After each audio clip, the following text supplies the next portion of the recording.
breakfast. Welcome back to Abhi's Delight. இன்னைக்கு Abhi's Delightல rava kesari தான் பார்க்க போறோம். ரவா கேசரி ஒன்றும் புதுசு இல்லை, பட் நான் சொல்ற ஒரு சின்ன டிப்போடு செஞ்சு பாருங்க. ரவா கேசரி ரொம்ப டெலிஷியஸாக வரும். பட் இதெல்லாம் பார்க்கறதுக்கு முன்னாடி நீங்கள் நம்ம சேனல் இன்னும் சப்ஸ்கிரைப் பண்ணலன்னா சப்ஸ்கிரைப் பண்ணிக்கோங்க. அப்போ தான் போடுற எல்லா ரெசிபீஸையும் நீங்கள் பார்க்க முடியும். இப்போ ரவா கேசரி எப்படி செய்யறதுன்னு பார்க்கலாம் வாங்க. நான் 1/2 கிலோ ரோஸ்டட் ரவா தான் எடுத்திருக்கேன். எந்த பிராண்ட் வேணால் நீங்கள் வாங்கிக்கலாம். அந்த ரவை வந்து கொஞ்சம் பெருசாக இருக்க மாதிரி வாங்கிக்கோங்க.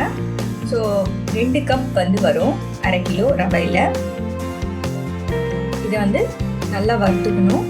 என்னதான் ரோஸ்டட் ரவா வாங்கினாலும் வறுத்துட்டு தான் செய்யணும். கேசரி மட்டும் இல்லை, நீங்கள் உப்புமா கிச்சடி எது பண்ணாலுமே சரி, ரோஸ்டட் ரவா வாங்கினாலும் ரவையை வறுத்துட்டு செய்யுங்க.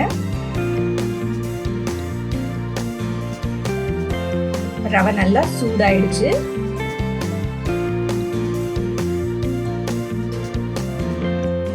அதை வந்து தனியா ஒரு பவுல்ல கொட்டி வச்சுக்கோங்க. 50 கிராம் நெய் எடுத்திருக்கேன். அதுல ஒரு 30 முந்திரி பருப்பு கிட்ட வறுத்துக்கலாம். காஞ்ச திராட்சை ஒரு 30,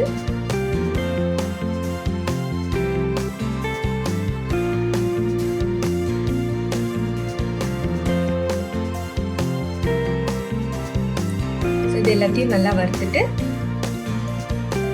தனியாக ஒரு கப்பில் எடுத்து வச்சுக்கோங்க. இந்த நெய் அதுலேயே இருக்கட்டும். அந்த நெய்யில் இன்னொரு 50 கிராம் எண்ணெய் ஊற்றுறேன். ஸோ நீங்கள் எவ்வளோ நெய் ஊற்றுறீங்களோ அதுக்கு ஈக்குவலாக எண்ணெயும் ஊற்றிக்கோங்க. இப்போ இதை ஒரு 2 நிமிஷம் காய வச்சுட்டு இதை தனியாக ஒரு கப்பில் எடுத்து வச்சுக்கோங்க.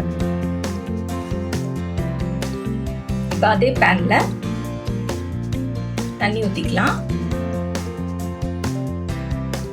நம்ம எந்த கப்பில் ரவை எடுத்தோமோ அதே கப்பில் 2 பங்கு, 2 கப் ரவை எடுத்தோம், 4 கப்பு தண்ணி ஊற்றிக்கோங்க.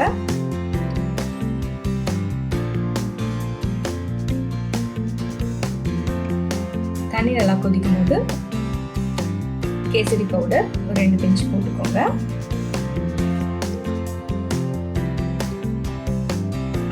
தண்ணி வந்து நல்லா கொதிக்கணும். பச்சை தண்ணியில் ரவை போட்டு செஞ்சிங்கன்னா உங்களுக்கு கேக் மாதிரி தான் ஆகும். தண்ணி நல்லா கொதிச்சிடுச்சு. இப்போ நம்ம வறுத்து வச்சிருக்க ரவையை ஆட் பண்ணிக்கலாம். ரவையை போட்டு கைவிடாமல் கிளறிட்டே இருங்க. இந்த ஸ்டேஜில் கூட அவ்வளோவா கிளம்ஸ் ஃபார்ம் ஆகாது. பட் நம்ம சர்க்கரை ஆட் பண்ணும்போது கிளம்ஸ் ஃபார்ம் ஆகும். ஸோ அப்போ தான் நம்ம ரொம்ப கேர்ஃபுல்லாக இருக்கணும்.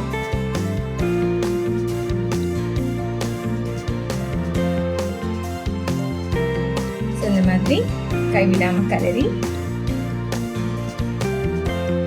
இந்த தண்ணியெல்லாம் கொஞ்சம் நல்லா ட்ரை ஆகட்டும். தண்ணி நல்லா ட்ரை ஆயிடுச்சு. ஃப்ளேமை லோ பண்ணிக்கோங்க.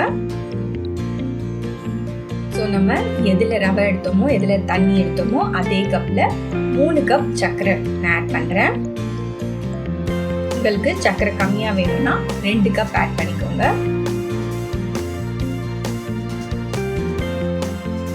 இப்போ இது எல்லாத்தையும் நல்லா மிக்ஸ் பண்ணுங்க. எல்லாருக்கும் ஒரு கப் போட்டு செய்யும் போது கேசரி நல்லா வரும். அதுவே கொஞ்சம் அதிகமாக செய்யும் போது நமக்கு சரியாக வராது. அதனால தான் நான் இன்னைக்கு 1/2 கிலோ செஞ்சு காட்டுறேன்.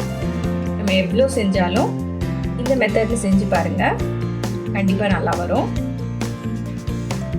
இப்போ கிளம்ஸ் ஃபார்ம் ஆன மாதிரி இருக்கும்.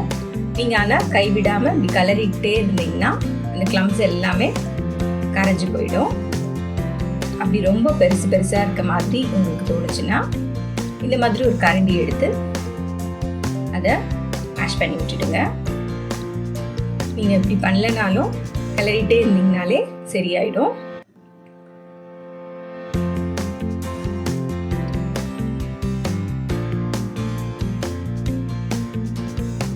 எல்லா கிளம்ஸும் கம்ப்ளீட்டாக போயிடுச்சு.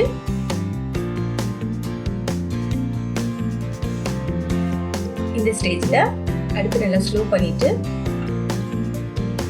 நம்ம எண்ணெயும் நெய்யும் சூட் பண்ணி வச்சிருந்தோம் இல்லைங்களா, அதை கொஞ்சம் கொஞ்சமாக ஆட் பண்ணி கிளறிட்டே இருங்க.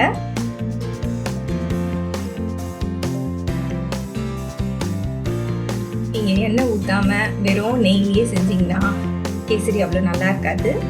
ஸோ கண்டிப்பாக எண்ணெய் ஆட் பண்ணுங்கள். ஒரு பிஞ்ச் ஆஃப் சால்ட்டு, பச்சை கற்பூரம், ஒரு பிஞ்ச் ஏலக்காய் பவுடர், ஒரு டீஸ்பூன்,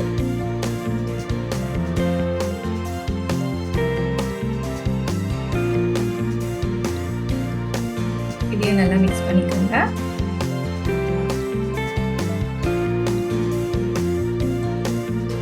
இப்போ நம்ம ரோஸ்ட் பண்ணி வச்சிருக்க முந்திரி பருப்பையும் திராட்சையும் போட்டுருங்க. அவ்வளோதான், நம்மளோட கேசரி சூப்பராக ரெடி ஆயிடுச்சு. நீங்கள் கொஞ்சமாக செய்கிறதா இருந்தால் 1 கிளாஸ் ரவை, 2 கிளாஸ் தண்ணி, 1 கிளாஸ் சர்க்கரை, ஸ்வீட் அதிகமாக வேணும்னு நினச்சிங்கன்னா 1.5 கிளாஸ் சர்க்கரை இதை ஆட் பண்ணி செய்யுங்க. நெய் வந்து 3 டேபிள் ஸ்பூன் ஊற்றிங்கன்னா 3 டேபிள் ஸ்பூன் எண்ணெய் விடுங்க. அவ்வளோதான், நம்மளோட கேசரி ரெடி ஆயிடுச்சு. இது நீங்கள் ஆறினாலும் நல்லா சாஃப்டாக இருக்குங்க. கண்டிப்பாக ட்ரை பண்ணி பாருங்கள். என்ன வியூவர்ஸ், இந்த ரவா கேசரி இது போல் நீங்கள் செஞ்சு பாருங்கள். கண்டிப்பாக உங்களுக்கு ஒரு டிஃப்ரெண்ட்டான டேஸ்ட் கொடுக்கும். இந்த ரெசிபி உங்களுக்கு பிடிச்சிருந்ததுன்னா என்னோட சேனலை லைக் பண்ணுங்கள், ஷேர் பண்ணுங்கள், கமெண்ட் பண்ணுங்கள். தேங்க்யூ.